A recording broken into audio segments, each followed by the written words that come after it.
Hello friends, स्वागत है आपका आपके अपने लीगल चैनल सोच पर प्रहार में। मैं हूं एडवोकेट सनी शर्मा। दोस्तों, आज की इस वीडियो में मैं आपको मेंटेनेंस पर एक लेटेस्ट जजमेंट बताने वाला हूं। इसे जानने के बाद आपको मेंटेनेंस के बारे में काफ़ी कुछ पता चलेगा। देखिए, बहुत सारी बार होता है कि हस्बैंड अपनी तरफ से कोई हिंदू मैरिज एक्ट का केस फाइल करता है, लाइक वो सेक्शन 9 फाइल करता है, या वो डाइवोर्स फाइल करता है, या सेक्शन 12 फाइल करता है, सेक्शन 11 फाइल करता है। तो इन सभी केसेस के अंतर्गत जो वाइफ होती है वो सेक्शन 24 HMA की एक एप्लीकेशन लगा देती है कि मुझे मेंटेनेंस और लिटिगेशन एक्सपेंसेस इतना इतना चाहिए। तो पहले वो एप्लीकेशन डिसाइड होती है, उसके बाद जो है आपका केस आगे बढ़ता है। ये मामला कुछ ऐसा ही है। यहाँ पर वाइफ ने अपनी तरफ से सेक्शन 24 HMA की एक पिटीशन लगाई थी। इस मामले को जान लेंगे दोस्तों तो काफ़ी कुछ आपको पता चलेगा। बहुत सारे डाउट्स आपके मेंटेनेंस को लेकर के क्लियर होंगे। और दोस्तों, आपसे कहना चाहूँगा, अभी तक भी अगर आपने चैनल को सब्सक्राइब नहीं किया है तो फटाफट चैनल को सब्सक्राइब करके नोटिफिकेशन बेल पर जरूर क्लिक कर लें, ताकि इस चैनल पर आने वाली सभी जानकारियाँ आपको निरंतर मिलती रहें। देखिए दोस्तों, इस मामले में 2001 में दोनों पक्षकारों की शादी हुई थी और इस शादी से उनको एक बेटा भी था।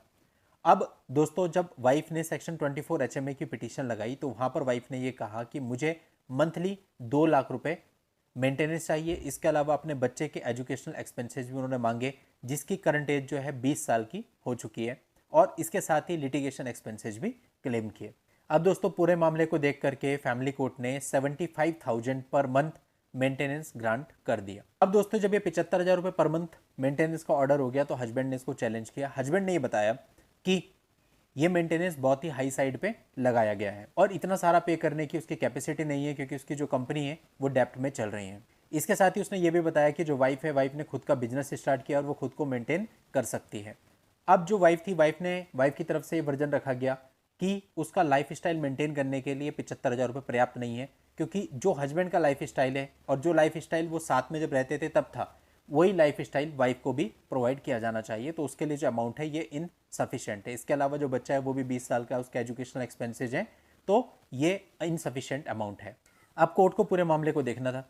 अब कोर्ट ने जब पूरे मामले को देखा तो कोर्ट ने ये पाया कि जो हस्बैंड है वो गाड़ियों की फ्लीट को जब मेंटेन कर सकता है, तो ऐसा नहीं है कि वो अपनी वाइफ को मेंटेन नहीं कर सकता या बच्चों को मेंटेन नहीं कर सकता। इसके अलावा वो खुद पे लोन भी दिखा रहा है, लेकिन जब दोनों ही पक्षकारों के बीच में डिफरेंट प्रोसीडिंग स्टार्ट हुई, उसके बाद ये लोन लिया गया है। तो केवल इस डेप्ट की वजह से हस्बैंड को उसकी जिम्मेदारी से मुक्त नहीं किया जा सकता। और ये जो 75,000 है, इसको एनहेंस कर दिया, बढ़ा दिया। कोर्ट ने कहा कि भाई इसको 2 लाख रुपए तक तो नहीं बढ़ाया जा सकता, जो कि वाइफ ने क्लेम किया हुआ था, लेकिन इसको 75,000 रुपए से बढ़ा करके 1.5 लाख रुपए पर मंथ कर दिया गया। और इसके साथ साथ कोर्ट ने यह कहा कि भाई ये बढ़ा तुमने दिया, लेकिन इसके अलावा लिटिगेशन एक्सपेंसेज और बच्चे के एजुकेशनल एक्सपेंसेज के लिए भी वो जो वाइफ है वो अधिकारिणी है।